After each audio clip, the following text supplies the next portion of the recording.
ইমানদার ভাইরা আমার, নবী করিম সাল্লাল্লাহু আলাইহি ওয়াসাল্লাম বর্ণনা করেছেন ধনীর 500 বছর আগে গরিব জান্নাতে যাবে। সাহাবীদের মধ্যে দুইজন, একজন ধনী সাহাবী আর একজন গরিব। গরিবের মধ্যে হযরত আলী রাদিয়াল্লাহু তাআলা আনহু দাঁড়াইছেন, ধনীর মধ্যে আর একজন দাঁড়াইছেন। আল্লাহর রাসূল বলেন, আমার গরিব সাহাবী অমুকের চাইতে 500 বছর আগে জান্নাতে চলে যাবে। উনি দাঁড়ায় বলেন, ইয়া রাসূলুল্লাহ, ইয়া হাবিবাল্লাহ, আমার কি ভুল, আমার কি ত্রুটি, আর তার কি আমল বেশি আছে যেই আমলের কারণে সে আমার 500 বছর আগে জান্নাতে যাবে? খুব কান্না জড়িত কণ্ঠে নবীজির কাছে জানতে চাইল। আমরা তো আমল সমান করি, নামাজ 5 ওয়াক্ত উনিও পড়েন, 5 ওয়াক্ত আমিও করি, আল্লাহর হুকুমগুলো উনিও পালন করেন যেমন আমিও পালন করি তেমন, তাহলে এই বেশ কমটা কেন হবে? নবীজি সহজ কথায় বুঝায় দেওয়ার জন্য তিনি বলেন, বাবারে তুমি বলো তো দেখি, জোহরের নামাজে আসার আগে কি কি দিয়া খাওয়ার খাইয়াইছো? কি দিয়া খাইয়াইছো তুমি বলো। উনি বলা শুরু করলেন যে এই তরকারি মাছ দিয়া, গোশত দিয়া, নিরামিষ দিয়া, শেষে ডাইল ছিল। এই 4-5টা পদ বলার পরে আল্লাহর পয়গম্বর বলেন, আমার অমুক সাহাবী কয় রে, তুমি দাঁড়া, তুমি আজকে দিনে কি খাইছো কও। চোখ দিয়া পানি পড়তেছে, তাকায় দেখেন সাহাবীরা তার দিকে, পেটে শক্ত করে বাঁধ দেওয়া, খাদ্যের কোনো ব্যবস্থাই নাই, খানা খেয়ে আসতে পারেন নাই। নবীজি বলেন, তুমি তোমার খাবারের হিসাবটা দিতে তো অন্তত 1 মিনিটের অর্ধেক, আধা মিনিট চলে গেছে, আর অর্থ খাবারেই নাই, সুতরাং হিসাবও। নবীগণের সিরিয়ালে সবার আগে জান্নাতে যাবেন আপনার আমার পয়গম্বর মুহাম্মদুর রাসূলুল্লাহ সাল্লাল্লাহু আলাইহি ওয়াসাল্লাম। আপনার আমার নবী সবার আগে জান্নাতে যাইবেন। নবীগণের সিরিয়ালে হযরত সুলাইমান আলাইহিস সালাম সবার পরে জান্নাতে যাবেন। নবীগণের সিরিয়ালে সবার আগে কে যাইবেন? আমার আপনার পয়গম্বর। সবার পরে কে যাইবেন? সুলাইমান আলাইহিস সালাম। মানুষের ক্ষেত্রে হিসাব নয়, নবীগণের ক্ষেত্রে এই হিসাবটা কিন্তু মনে রাখবেন। নবীগণের সিরিয়ালে সুলাইমান আলাইহিস সালাম সবার পিছনে, কারণ উনি যেইভাবে নবী, উনি বাদশাহ। বাদশাহ কি ছোটখাটো বাদশাহ না তামাম দুনিয়ার বাদশাহী? তামাম দুনিয়ার রাজত্বের হিসাব অন্য কোন পয়গম্বরের না। মহান আল্লাহ পাক রব্বুল আলামিন দুনিয়ার জমিনে একজনকে ধনী বানাইছেন, এই জন্য খারাপ না, তবে ধনের হিসাব আছে। আর যদি এই ধন সম্পদটা বেহালাল পথে হয় তাহলে তো তার সর্বনাশ। হালাল পথেও ধনীও অনেক বুজুর্গরা চায় না। কথা বুঝে আসতেছে? আমি আপনাদের সামনে যেই আয়াতে কারিমা তিলাওয়াত করেছি, এই আয়াতের মধ্যে যেই 3টা গুণ বর্ণনা আছে, খুব মহব্বতের সাথে শুনবেন, মুখস্থর মতো হইয়া যাইতো, সময় খুব কম। আল্লাহ পাক রব্বুল আলামিন বলেন, ইমানদার তোমরা সফল কাম, তোমরাই বিজয়ী। মুমিন মুসলমান ইমানদার যারা হবে তারাই সফল কাম, তারাই বিজয়ী। তাদের কোনো চিন্তার কারণ নাই, এদের কোনো ভয়ের কারণ নাই। ইমানদার যারা সফল কাম তারা, ইমানদার যারা চিন্তা কোনো নাই, ভাবনা নাই, নিশ্চিন্ত হইল তারা, দুনিয়াতেও নিশ্চিন্ত, আখিরাতেও নিশ্চিন্ত। ইমানদার যারা জান্নাতের মালিক হবে তারা। কিয়ামতের কঠিন ময়দানে আল্লাহ পাক রব্বুল আলামিন জান্নাতের টিকিট বন্টন করবেন হাসরের মাঠে। ওই হাসরের মাঠে যখন টিকিট বন্টন করতে থাকবেন, আপনার আমার প্রশ্ন জাগতে পারে যে ফেরেশতারা এই টিকিটগুলো যে দিবেন, সবার নামেই তো জান্নাত আছে, সবার হাতেই কি দিবেননি? না না, এই টিকিটটা প্রত্যেকের ডান হাতে দেওয়া হবে। ডান হাতে দেওয়া হবে। যারাই এই টিকিট ডান হাতে পাবে, অর্থাৎ আমল নামা বলে এটাকে, আমল নামা ডান হাতে পাইব যারা, জান্নাতের মালিক হইব তারা।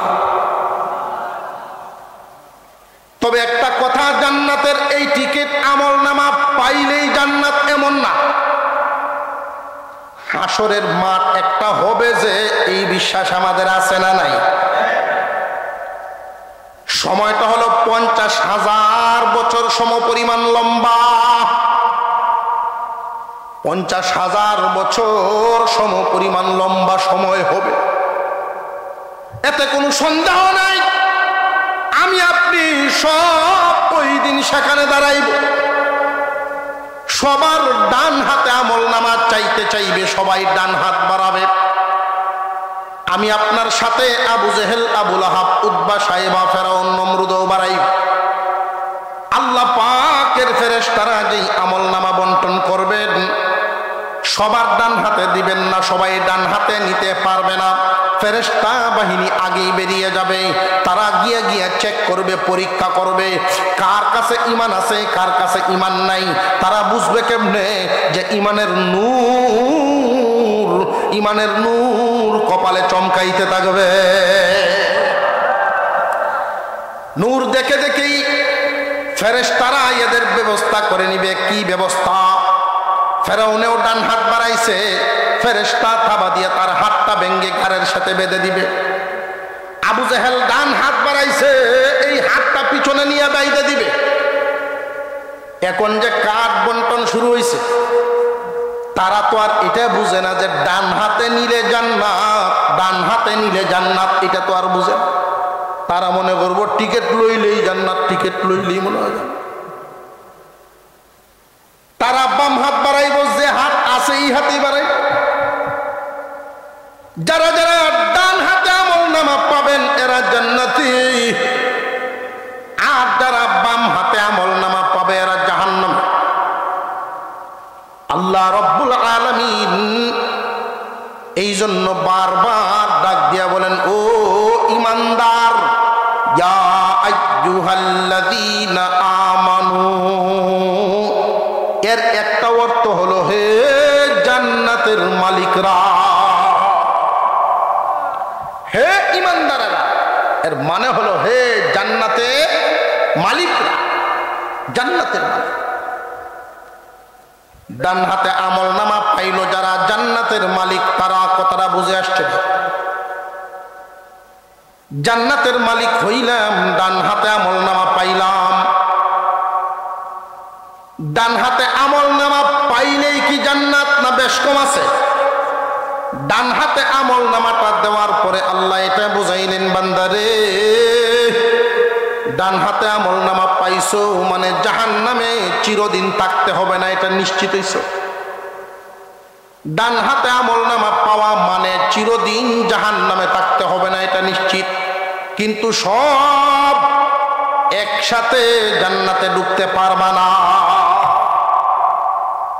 দুনিয়া থেকে সব ইমানদারের চলাফেরা একরকম, আরো জোরে কম, সবার চলাফেরা যেমন একরকম না। এই জন্য কিয়ামতের কঠিন ময়দানের অবস্থা হবে এমন, সবাই একসাথে জান্নাতে ঢুকতে পারবে না। আমি আপনাদের সামনে খুব সংক্ষিপ্ত আকারে কিছু কথা বলে যাচ্ছি। এই দুনিয়ার জমিনে আল্লাহ পাকের সব হুকুম আমরা কিন্তু পালন করতে পারি না। হুকুম অমান্য হয়নি না হয় না। কিয়ামতের কঠিন ময়দানে ডান হাতে আমল নামা যারা পাইব, ওরা তখন হাসরের মাঠে দাঁড়াইব। যারা যারা বাম হাতে আমল নামা, এদের আর কোনো হিসাব নাই, আর কোনো বিচার নাই। বাম হাতে আমল নামা পাইছে, চিরস্থায়ী জাহান্নামী হইছে। এই জন্য কাফেরদের আমল নামা ওজন হবে একবার, আর মুমিন মুসলমানদের আমল নামা হিসাব হবে দুইবার। একবারের হিসাবে ইমানদার না কাফের, ইমানদার না কাফের এই পার্থক্য হবে। এই হিসাবটার মধ্যে কাফেররা বাম হাতে আমল নামা নিয়া চিরদিনের জন্য জাহান্নামে চলে যাবে। এই হিসাবের মধ্যে ইমানদারেরা শুধু সরিষার দানা পরিমাণ ইমানও নিয়ে থাকে। যাররা পরিমাণ ইমান, এটা সরিষার দানা না, আরো ছোট আরো ছোট। যাররা বলতে কি বোঝায়? যাররা বলতে বোঝায় টিনের ঘরের বা কোনো সূর্যের আলো যদি বাহিরের আলোটা ঘরের ভিতরে পড়ে আইসা এমন একটা ছিদ্র দিয়া আলোটা আসছে, যেই আলোটার মধ্যে দুলা বালি দেখা যায় উড়াউড়ি করে, এমন দৃশ্য কখনো কেউ দেখছেননি? ওই আলোর ভিতরে যেই ধুলাকণাগুলো উড়ে, আলোটা যদি না থাকে ধুলাকণা দেখা যায় না। খালি চোখে দেখার কোনো সুরত নাই, এত ছোট পরিমাণ। যাররা বলতে এই পরিমাণ ইমানও, এতটুকুন ছোট পরিমাণ ইমানও যদি কেউ নিবার পারে, ওই মানুষটারেও আল্লাহ হাসরের মাঠে ডান হাতে আমল নামা দিবে। ইমানের এতটা, এই জন্যই তো বারবার এই কথা বলা হয় ইমানের হেফাজত করবা। এমন কথা বলবা না যেই কথা ইমান চলে যায়। মুসলমান ইমানদার ভাইয়ের আমার খুব মনোযোগ। মুসলমানের ঘরে জন্ম নিয়েও ইমান হারা হইয়া দুনিয়া ছাড়বো এমন মানুষ আছে, আছে না নাই? আমার আপনার সমাজের মধ্যে এমন মানুষ বহু আছে, নামাজ কম পড়তেছে, ঘাটতি আছে, আমল কম পড়তেছে, ঘাটতি আছে, কিন্তু মরার সময় এই মানুষটা ইমান লইয়া মরব। এই মানুষটা আল্লাহর তৈরি জান্নাতের মালিক হইব। আমলের ঘাটতি আছে, কিন্তু এরপরেও ইমান লইয়া মরার কারণে আল্লাহ তারে জান্নাত দিবেন। ইমান লইয়া মরা আর ইমান হারা হইয়া মরার একটা সূরত আপনাদের সামনে বলিয়া দেই।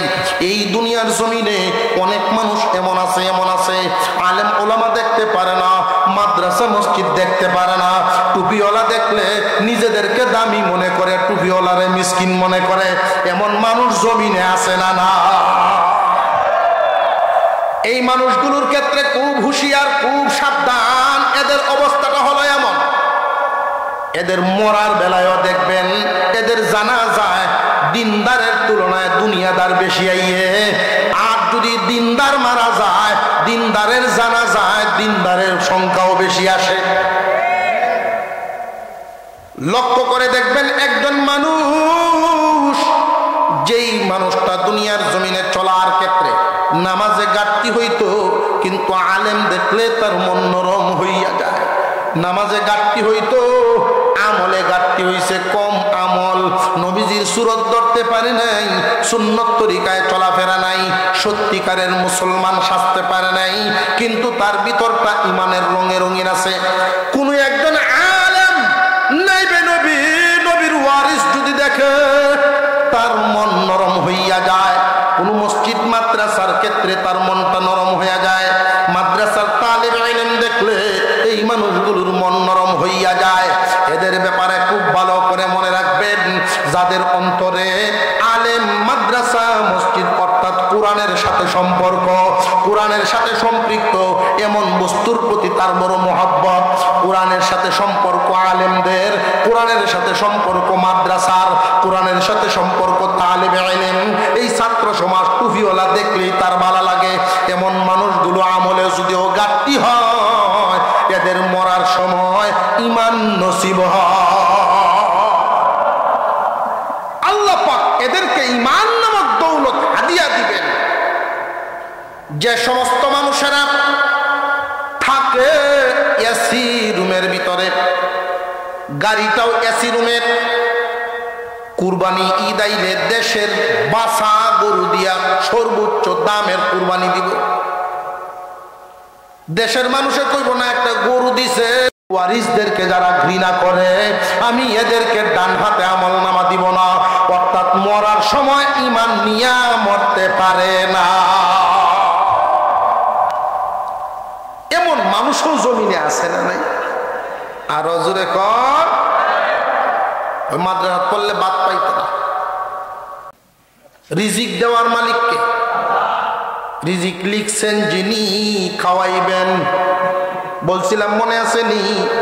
যদি পূর্ণ করতে তার ঘাটতি হয় পূর্ণ করবেন কে? রিজিক লিখছেন যিনি, পূর্ণ করবেন। ছোট্ট একটা ঘটনা বলি, এটার দ্বারাই বুঝতে পারবেন আল্লাহ কেমনে মিলায়া দেয়। মাওলায় যদি পূরণ করবার হয়, তুমি হারাম পথে গ্রহণ করো নাই, আল্লাহ হালাল পথেই বাহু করতে পারেননি না? পারেন না। খানায় কাবার সাথে একজন যুবকের বসবাস, মক্কা নগরীতেই তার বাড়ি, কাবাগরের পাশেই তার বাড়ি। যুবকের নাম ছিল কাজী আবু বকর।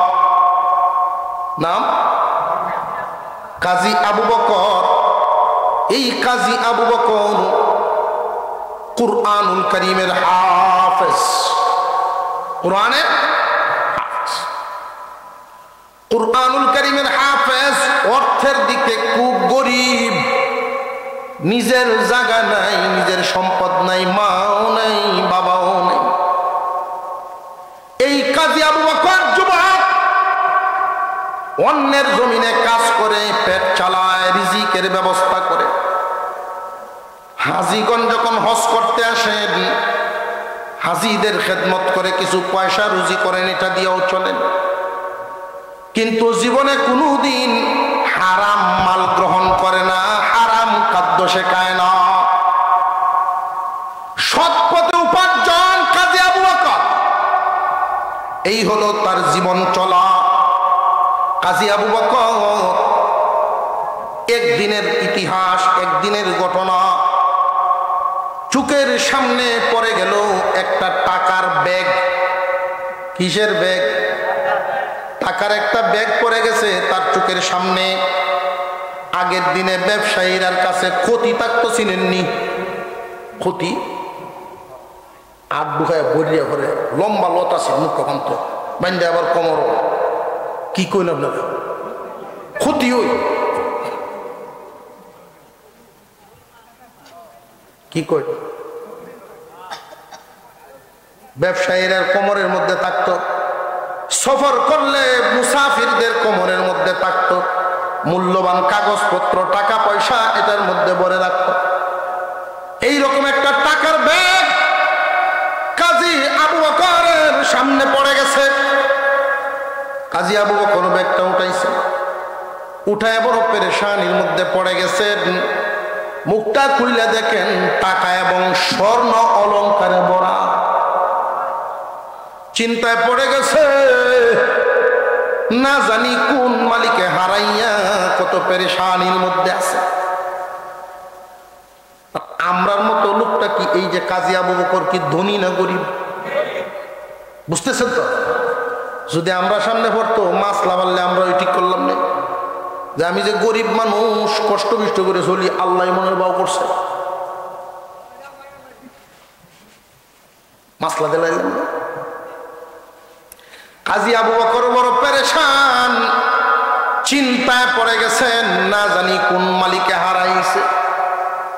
আগের জামানা মক্কা নগরী, মদিনা নগরীর অবস্থা এমন ছিল না।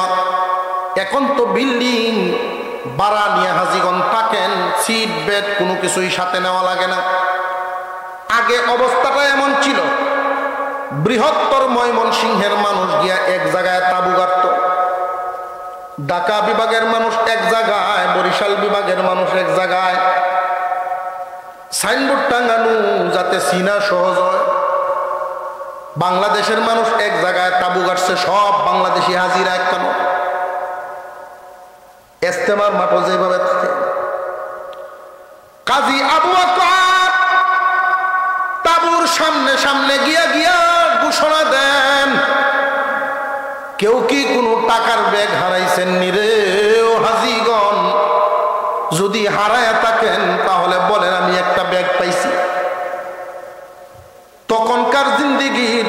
তখনকার জামানার হাজিগণ তো এখনকার হাজির মতো না।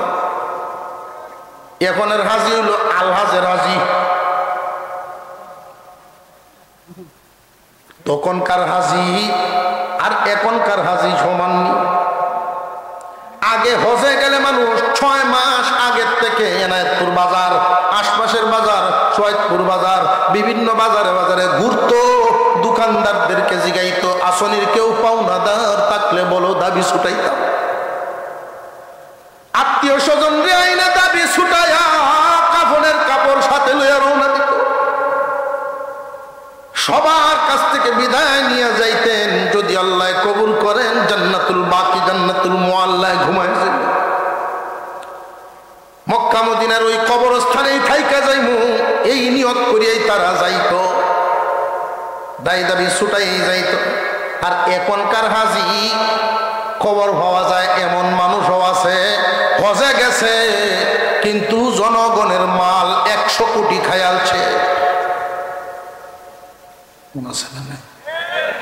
এমনও হাজি আছে হজে গেছে ঠিক 20 কোটি ঋণ পেয়ে গেছে। আগের হাজি আর এখনের হাজি বেশ কম আছে না নাই? তাবুতে তাবুতে ঘুরতেছে, মালিক পাওয়া যায় না, কেউ স্বীকার করে নাই যে ব্যাগটা আমি হারাইছি। 1 দিন 2 দিন 3 দিন পার হয়ে গেছে,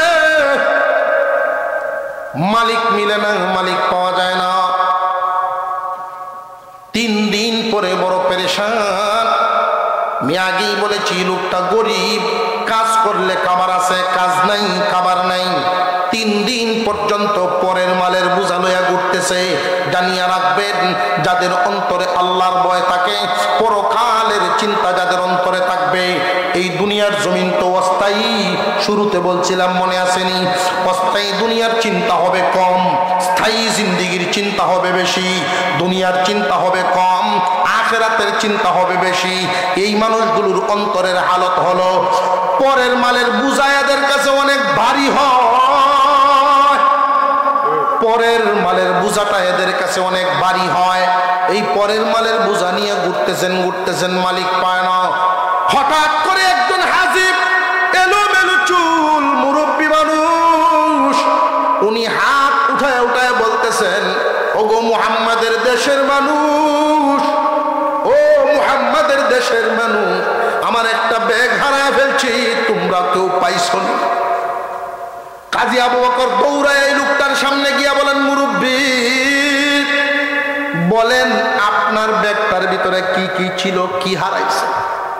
আমার ব্যাগের ভিতরে এই ছিল। যুবক ব্যাগ বের করে দিলেন যে এই নেন আপনার ব্যাগ। 3 দিন পর্যন্ত আপনার এই বোঝা নিয়ে আমি ঘুরতেছি। মুরব্বী জিজ্ঞাসা করেন, যুবক রে, তোমার যেই বয়সটা, এই বয়সে তো এই মাল নিয়ে ঘোরার কথা না। তোমার ভিতরে কি স্বর্ণ টাকার লোভ নেই? যে হ্যাঁ আছে, হালাল পথে আছে, হারাম পথে নাই। পরের মালের লোভ আমার অন্তরে নাই। মুরব্বী বড় খুশি হয়ে গেছেন যুবকের উপর। এমন বয়সে একজন যুবক যদি এই কথা বলেন, সাধারণত পরকালের চিন্তা মানুষের অন্তরে আসে, চুলদাড়ি পাকলে বেশি আসে। এই যুবক বয়সেই যারা এমন চিন্তা রাখবে, দুনিয়ার চাইতে আখিরাতের ফিকির অন্তরে বেশি, এই যুবক যৌবনের হেফাজত করলে আল্লাহ তারে ওলি বানাইবেন। পরকালের চিন্তা বেশি, দুনিয়ার চিন্তা কম, পরের মালের লোভ নাই। মুরব্বী অপলক নজরে আশ্চর্য দৃষ্টিতে তার দিকে তাকায় রয়েছে। ব্যাগের ভিতর থেকে স্বর্ণের একটা টাকা বের করে দিয়েছেন, নাও বাবা, হাদিয়া দিলাম। যুবক বলেন, মাফ করবেন, আপনার এই মুহূর্তে হাদিয়াটা আমি নিতে পারলাম না। যদিও জানি হাদিয়া দেওয়া নেওয়া শুন,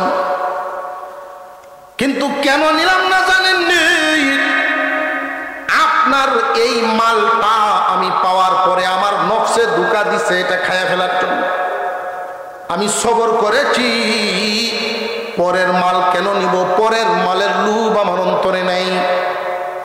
নফসের সাথে যুদ্ধ করে যেহেতু সবর করেছি, কুরআনুল কারীমের ভিতরে আছে ইন্নামা ইউওয়াফাস সাবিরুনা আজরাহুম বিগাইরি হিসাব।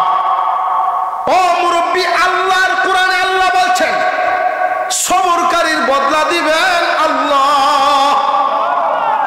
আপনার কাছ থেকে নিয়ে আমি ওই দরজা বন্ধ করব না। আপনি শুধু আমার জন্য দোয়া করবেন, কারণ মানুষ যখন হজ করে আল্লাহ তার সব গুনাহ মাফ করে দেয়। হালাল মাল দিয়া হইতে হবে, শর্ত পূরণ করিয়া যদি কেউ পুরোপুরি নিয়ম মেনে আলেমদের সাথে পরামর্শ করে নিয়ম মাইনা যদি হজ করে, মান হাজ্জালিল্লাহ লাম ইয়ারফাত ওয়া লাম ইয়াফসুক রাজাআ কায়াউমি ওয়ালাদাতহু উম্মুহু। হাদিস আছে। আপনি দোয়া করবেন আমার জন্য। আলাদা হয়ে গেলেন, যুবক রইল মক্কায়, হাজী চলে গেলেন তার দেশে। কিছুদিন পরে এই যুবক ছেলে দিনই একটা কাফেলা নিয়ে দিনই সফরে রওনা দিছে পানিপথে। নৌকা যুগে রওনা দিয়েছে, পানির উপর দিয়ে ঢেউয়ের কবলে পড়ে গেছে, ঘূর্ণিঝড়, অ্যাক্সিডেন্ট হয়ে গেছে।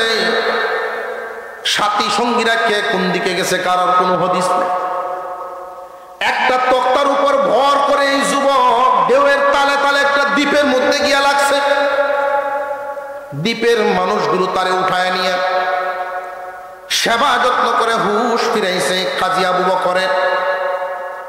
উনি যখন সুস্থ অবস্থায় জ্ঞান ফিরছে, উনি উঠা দেখেন এখানে একটা মসজিদ আছে, মসজিদে রক্ষণাবেক্ষণের মানুষ তেমন নেই। হালত জিজ্ঞাসা করেছেন, উনি হালত জানতে পারছেন এই দ্বীপের বেশিরভাগ মানুষ নতুন মুসলমান, বেশিরভাগ মানুষ এই নতুন মুসলমান, নতুন নতুন ইসলাম গ্রহণ করেছে দ্বীপের বেশিরভাগ মানুষ। আল্লাহ পাক রব্বুল আলামিন এই যুবককে এখানে পাঠাইছেন। যুবক মনে মনে নিয়ত করেছেন আমি 6 মাস এখানে থাকবো, বাচ্চাদেরকে কোরআন শিক্ষা দিব আর মুরব্বীদেরকে প্র্যাকটিক্যাল নামাজ শিখাইব। 6 মাসের নিয়ত করে ফেলছে এই যুবক। আপনারা আমার খানার একটু ব্যবস্থা করে দিবেন আর মসজিদের বারান্দায় একটা সাইডে জায়গা করে নিলাম। 6 মাসের মেহনতে দ্বীপের চিত্রটা এমন পাল্টিছে, সকাল বেলায় বাচ্চারা আর মার সাথে থাকে না, ফজরের পরই মক্কা। বর্তমান সময়ের অবস্থা হয়ে গেছে আমাদের মক্তবগুলো এখন বন্ধ হওয়ার উপক্রম। আগে যে মসজিদে মসজিদে মক্তব হইতো, মসজিদে মসজিদের মক্তবের এই দৃশ্যগুলো এখন আর দেখতে পাওয়া যায় না। জানিয়ে রাখবেন, জানিয়ে রাখবেন, একটা বাচ্চা স্কুলে পড়ো কিন্তু তার ফাউন্ডেশনটা কোরআন শরীফ দিয়ে শিক্ষা করা দরকার। আমাদের উলামায়ে কেরাম ব্যবস্থা করেছেন নুরানি বিভাগ। কি বিভাগ? নুরানি বিভাগ। 3 বছরের কোর্স, বাংলা, ইংরেজি, অঙ্ক, আরবির সাথে আছে। আরবিটা মূল রাইকা বাকি 3টারে সাথে রাখছে। 3 বছরের কোর্স।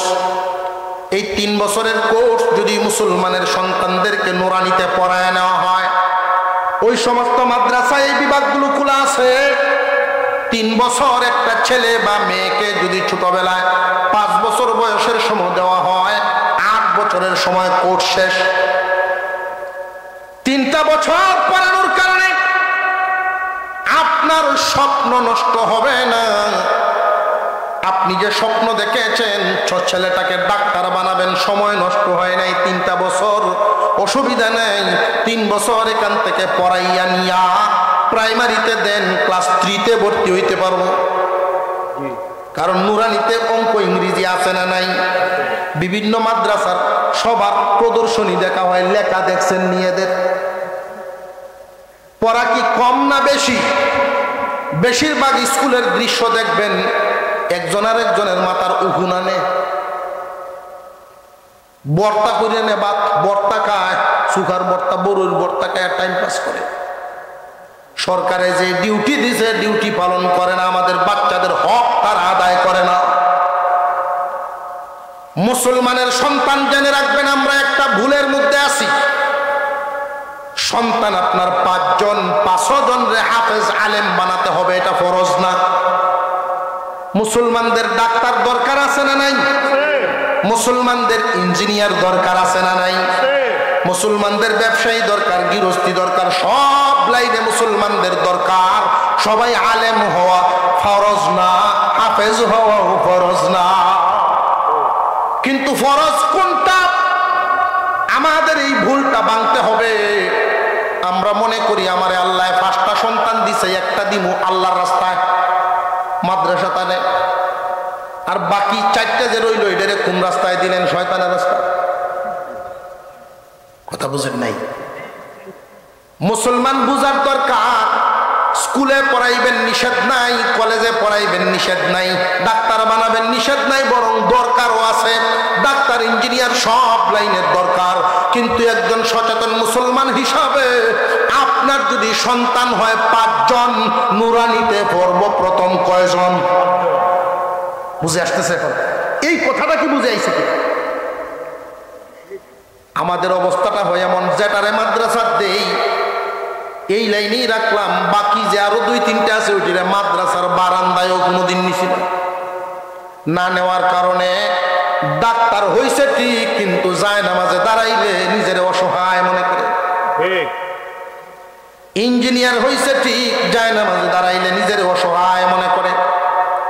কিন্তু নুরানি বিভাগ 3 বছরের কোর্স, এইখান থেকে ছেলে হোক আর মেয়ে হোক তারে যদি পড়ায় আনেন, হোক না ডাক্তার হোক না ইঞ্জিনিয়ার, পৃথিবীর যে কোনো জায়গায় যাবে, নাস্তিক হবে না। সে যে একজন মুসলমান, তার যে কোরআন আছে, তার যে ইসলাম আছে, এটা সে বলবে না। নামাজ এখন পড়ে না, পরে হইলেও পড়ব, যখন পড়ব সহি শুদ্ধ করেই পড়ব। মুসলমানের সন্তান বেশিরভাগ লক্ষ্য করে দেখবেন মানুষ নামাজ পড়ে না কেন? মানুষ নামাজ না পড়ার যত কারণ আমি চিন্তা করে দেখেছি, এই ওয়াজ নসিহতের দ্বারাই শুধু নামাজি হবে না, সমাজ পরিবর্তন করতে হবে, সিস্টেম বদলাইতে হবে। আমাদের এই যে একটারে দেই বাকি 4টারে দেই না, এই সিস্টেম বদলানি লাগবো। প্রত্যেকটা সন্তানকে আপনি মাদ্রাসায় আগে পড়ায় স্কুলে নেন, নুরানি পড়ায় এরপরে স্কুলে নেন, দেখবেন এই সমাজ কেমনে বদলে। যে জানে নামাজ, যে জানে জানায় তারে টানে। বেশিরভাগ মানুষ নামাজ পড়ে না। জিগাইবেন বাবা নামাজ কেন পড়ে না? জানি না, কিতা জানি। শেষ জীবনে যায় কখন জানেননি? ব্যবসারা চলে না, কাস্টমারে যদি 500 টিকে দেয় 700 ঘুরাইয়া দেয়। ছেলেরা কয় আব্বা আপনার আর ব্যবসা করুন লাগবে না। সরকারি চাকরিও নেই, ব্যবসাও চলে না, গৃহস্থীও চলে না, চোখকেও কম দেখে। এখন মানুষে তারে মন্দ কয়, তুমি বুড়া হইছো মসজিদও কেনে যাও না।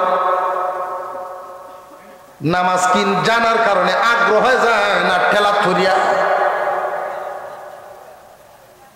জানিয়া রাখবেন মুসলমান, এই যে নুরানি মাদ্রাসাগুলো, এই নুরানি মাদ্রাসাগুলো আমাদের জিন্দা রাখতে হবে।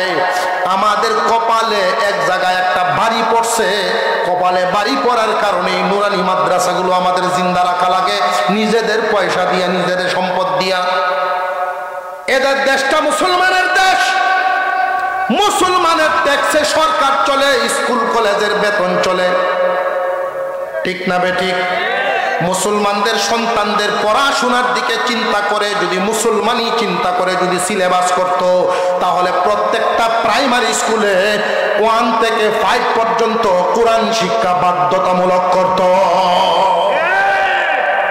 কোরআন শিক্ষা যদি বাধ্যতামূলক করত, একজন আলেম হাফেজ যদি শিক্ষক দেওয়া হতো, প্রত্যেকটা মুসলমানের সন্তান আলাদা নুরানিতে ভর্তি করার প্রয়োজন ছিল না। ওই ক্লাস 1 থেকে 5 পর্যন্তই মুসলমানি শিক্ষা হয়ে যাইত, আলাদা আমাদের এই মাদ্রাসাগুলো লাগতো না। আমরাই দিছি ডাকাতের হাতে পাহারা দেয়, চোর ডাকাতের হাতে পাহারাদারি দিয়া আজকে নিজেরাই পেরেশান। খুব সাবধান থাকবেন। দিন বুঝে না, ধর্ম বুঝে না, আলেমদেরকে বুঝে না, এমন মানুষদেরকে আমাদের নেতৃত্বে আর দেখতে চাই না। এটা মনে রাখবেন ইনশাআল্লাহ। ডাকাতদের হাত থেকে আর চোরের হাতে দেওয়া যায়, চোরদের হাত থেকে ডাকাতের হাতে দেওয়া যায়, এই বিষয়টা সজাগ থাকবে। প্রয়োজনে সকলে মিলে, সচেতন মানুষরা মিলে চিন্তা করবেন কাকে দেওয়া যায়, কাকে আনা যায়। যারা সত্যি উপযুক্ত মানুষ, যাদের অন্তরে কোনো লোভ নাই, নির্লোভ মানুষ, তারা দাঁড়াইতে চাইবে না। আমরা তাদেরকে খুশামুদি করে তাদেরকে আমাদের প্রয়োজনে দাঁড় করাবো। আমাদের এই দুষ্টাবাদ দিতে হবে। আমরা একটা কথা বলে থাকি, যে দাঁড়াইলো প্রতিদ্বন্দ্বীরা কে কি পরিমাণ খাওয়ায়, আছে না? এই দুষ্টা কে কি পরিমাণ খাওয়াইলো এই চিন্তাটা করা যাবে না। কারণ যে খাওয়াইবে সেই খাবে, যে খাওয়াবে সেই তো খাবে। খাওয়ায় যদি 1 কোটি, খাইব সে 5 কোটি। চিন্তা রাখবেন এটা। আমি আমার ভোট আমানত হিসাবে দেব, যোগ্য ব্যক্তিকে এনে দেব। এই বিষয়টা শুধু এমপি গিরি না, চেয়ারম্যান গিরি, একদম মেম্বার পর্যায় পর্যন্ত ওয়ার্ডের সচেতন মানুষরা চিন্তা করবেন কোন মানুষটা আসলেই যোগ্য আমাদের প্রতিনিধি হওয়ার মতো। এমন একটা মানুষকে দাঁড় করাবেন, সে চাইবে না দাঁড়াইতে, ঝামেলার যাইতে চাইবে না, কারণ তার তো কোনো ফায়দা নেই। তাকে যদি বাধ্য করে দাঁড় করাইতে পারেন, তাহলে আস্তে আস্তে যদি সমাজ পরিবর্তন হয়। মুসলমান ইমানদার ভাইয়ের আমার, বলতেছিলাম কাজী আবু বকরের কথা মনে আসেনি? কাজী আবু বকর দেখলেন 6 মাস আমার এখানে কোরআন শিখাইতে হবে বাচ্চাদেরকে। কুরআনুল কারীমের শিক্ষা চালু করলেন। সন্ধ্যার পরে মুরব্বীরাও বাজারে থাকেন না, সব মসজিদমুখী নামাজ শিখার জন্য। পরিবেশটাই একটা চিত্র পাল্টে গেছে। এখন মুরব্বীরা বলা বলি শুরু করছেন, লো আমরা একটা কাজ করি, এই যুবককে আমাদের দ্বীপে রাইখা দিই। 6 মাস পরে তো সে চলে যাবে, লো আমরা তার সাথে কথা বলি, তারে কি স্থায়ীভাবে রাখা যায় কিনা। যদি রাখতে পারি আমাদের দ্বীপের চিত্রটা আরো পাল্টিবে। মুরব্বীরা গিয়ে আলোচনা করলো, বাবা রে তোমার বাড়িতে কে কে আছে? তোমার আব্বা আম্মা আসেননি? যে না, আমার আপন বলতে কেউ নেই। যে আমাদের দ্বীপে একটা দিনদার পরহেজগার মেয়ে দেইকে তোমার সাথে বিবাহ করায় দেই। যদি দিনদার পরহেজগার এই দ্বীপে পাওয়া যায়, আপনারা তো বেশিরভাগই নতুন মুসলমান, যে আমরা বেশিরভাগই নতুন মুসলমান, কিন্তু কম সংখ্যক হইলেও পুরাতন মুসলমান আছেন যারা তাবেঈদের হাত পাইছে। এমন কিছু মুরব্বীরা ছিলেন আমাদের এই দ্বীপে, তাদের ছোঁয়ায় আমরা মুসলমান হইছি। পুরাতন কিছু পরিবার আছে, আমরা তালাশ করি। যুবক সায় দিলেন, ঠিক আছে, যদি যোগ্য পরহেজগার কোন মেয়ে পান, ধনী হইতে হবে না, গরিব হোক, কিন্তু দিনদার যেন হয়। কারণ একটা মেয়েকে যখন আমি বিবাহ করব, এটা খেয়াল রাখবেন, আমরা এই খেয়ালটা করি না। মেয়েটা যদি আল্লাহওয়ালা হয়, যে নাকি আল্লাহর পাওনা আদায় করে, স্বামীর পাওনা সে আদায় করবে, শ্বশুর শাশুড়ির পাওনা আদায় করবে, আত্মীয় স্বজনের হক আদায় করবে। আর যে আল্লাহর পাওনা আদায় করে না, বান্দা তুমি কোনখানের? আল্লাহওয়ালা একটা মেয়ে দেখবেন, তালাশ করা শুরু হয়ে গেল। খুঁজতে খুঁজতে এই দ্বীপে পুরাতন একজন ধনী মানুষ, মুরব্বীর একটা পরিবার, পুরান মুসলমান, মেয়েও দিনদার, বিয়ের যোগ্য হয়ে গেছে আরো আগেই। তার যোগ্য পাত্র এই দ্বীপের মধ্যে মিলে না, এই জন্য তার বিয়েও হয় না। মুরব্বীদের এই সংবাদের মাধ্যমে মেয়ে পক্ষ খুশি, ছেলেও রাজি হয়ে গেল। এলাকার সকলের উপস্থিতিতে বিবাহ সম্পন্ন হয়ে গেল। স্বামী স্ত্রী যখন একসাথে বাসর রজনীতে সাক্ষাৎ, কাজী আবু বকর মেয়েটার দিকে আশ্চর্য নজরে তাকায় রইছে। সারা গায়ে অলংকারে ভর্তি। আমি একজন গরিব মানুষের বিবির গায়ে এত স্বর্ণ অলংকার। সবচাইতে আশ্চর্য নজরে কাজী আবু বকর তার গলার হারের দিকে তাকায় রয়েছে। বিবি জিজ্ঞাসা করতেছেন, স্বামী হে, আপনি আমার স্বর্ণ অলঙ্কারে তো এইভাবে নজর করে দেখতেছেন, এই হারটা এত যত্ন করে বারবার তাকায় দেখতেছেন, কারণ কাজী আবু বকর বলে, বিবি তোমার গলার হারটা কেন জানি আমার চিনা চিনা লাগে, এই হার তুমি কই পাইছ? এমনি মেয়েটার চোখ দিয়া পানি বের হয়ে গেছে।